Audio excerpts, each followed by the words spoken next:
Monica's electronic loan calculator is designed as a solution to determine whether or not a particular loan scenario is beneficial.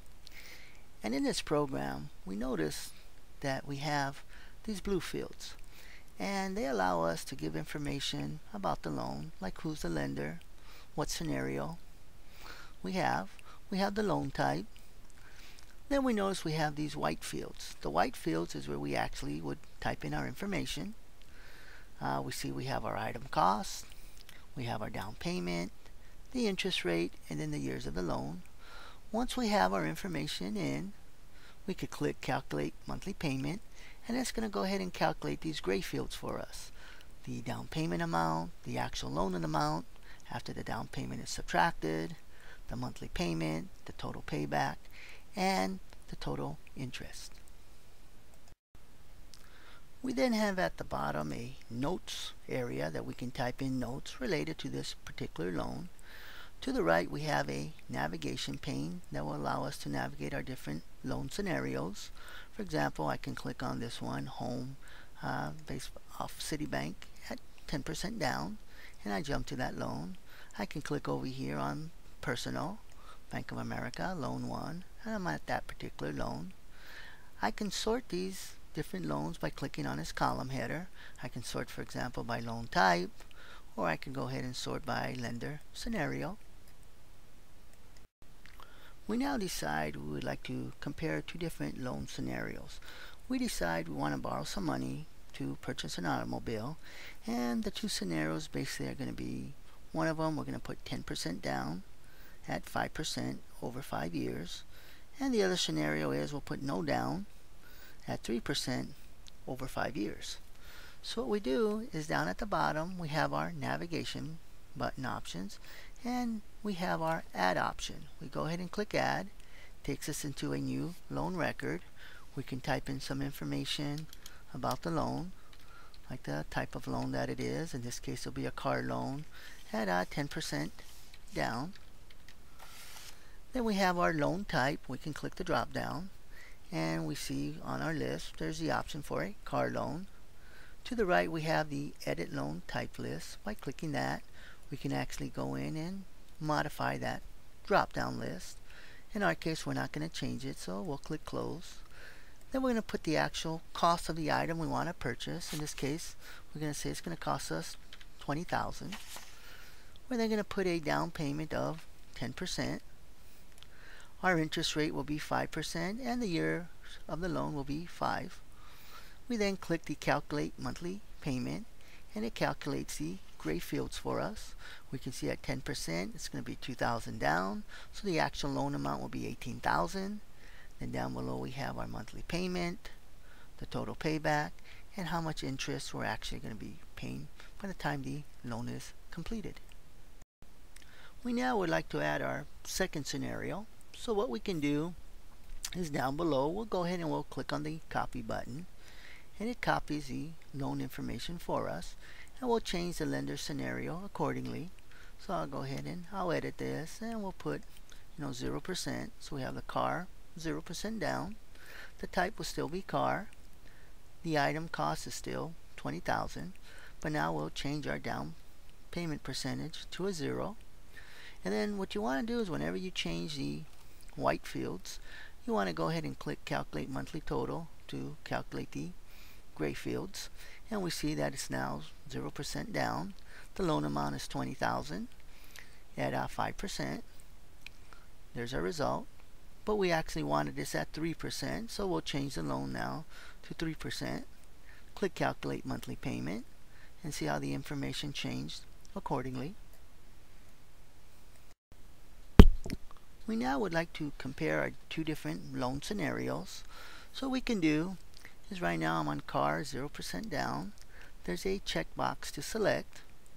I then navigate to the other car scenario. I'll go ahead, I'll check to select that. To verify that took, I can click off that particular loan, and we notice now they're both checked. We now have a button here called compare selected loans. I can go ahead and click that, and now it's going to bring up both scenarios, both loans together. And we notice here we have the name, the loan type, the item cost, the down payment percentage, the down payment amount. We then have our loan amount, the interest rate, and then we have the years of the loan and our monthly payment and total payback, as well as to the far right our total interest. If I want to bring up the calculator to calculate the differences between these, I can click Simple Calculator and just type in the information accordingly. But in this case, we'll just exit out. I have the option that I can print the selected loans. I can create a column chart to compare them, or pie chart. For example, I'll click Column Chart, and there's the column chart showing you the two side by side, and we can see the difference of the interest. So it looks like overall the 0% down at 3%. It's going to be a better deal for us because we're going to save a lot of money over the life of the loan. We can close the chart. We can click the comparison pie chart to see it as a pie chart. We can close the chart to go back. And to return to our main loan screen, we click Return to Main Loan Screen. I now decide that I want to switch over to my personal loan. So I'll click on this one called Personal Loan on the navigation pane. And I'm looking at this and saying, well, you know what? Right now it's set at a down payment at 10%, but I have $3,500 that I can put down. So what I can do here is I can actually override the down payment amount. If I go ahead and click that, and I'll go ahead and I'll type in 3,500.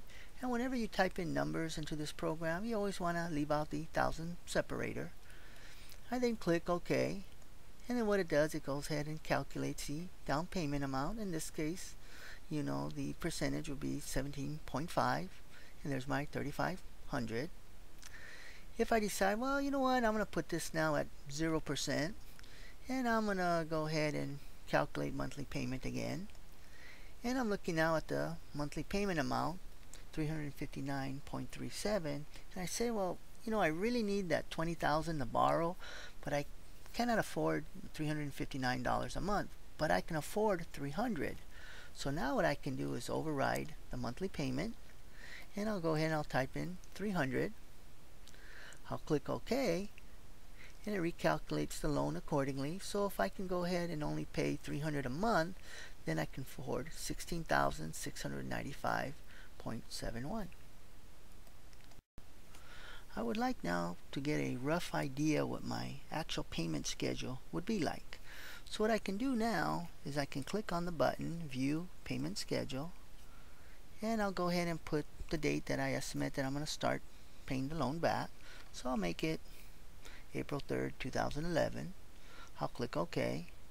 It then generates the information for me, and I can see my different payment numbers, the actual dates for my payment, the beginning balance, the monthly payment, the principal and interest per payment, the ending balance, and how much interest has been accumulated over the year. I can go ahead and scroll down the list, and I can see in this case there's going to be 60 payments total. I then can return to the main loan screen. What I would like to do now is to determine whether or not realistically I can afford this particular monthly payment of $300. So what I can do now is I can click on this button, Income Expenses Estimator, and it's going to take me to a screen that's broken into two halves. The top part has the income I make on a monthly basis, and the bottom has my monthly expenses. I can enter my amounts here. For example, job 2, I can go ahead and enter, let's say $1,000. And as I enter that, we notice that the income total changes accordingly. We notice that it breaks it down by percentage. Below in the monthly expenses area, it does the same thing. It calculates, in this case, my total expenses for the month, and it breaks down everything here percentage-wise. Down below to the lower left, I have my actual income net, and for the most part, as long as this is greater than the amount that I'm going to borrow, I should be okay. To the right, I can go ahead and I can click Net Income Expenses Charts to go ahead and compare my net income versus my expenses in a pie chart. By clicking Close Chart, I can return to the previous screen. I can click Income Chart to go ahead and compare my income. In this case, I can see, for example, my job 1 makes up 83.33% of my income. I can go ahead and close that out. I can click on the expenses chart to get basically a three-dimensional column chart which breaks down my different expenses, and I can compare them visually to see where I'm at on a monthly basis. I can click Close Chart to return back to the previous screen. To go ahead and go back to my main loan screen, I just click Return to Main Loan Screen.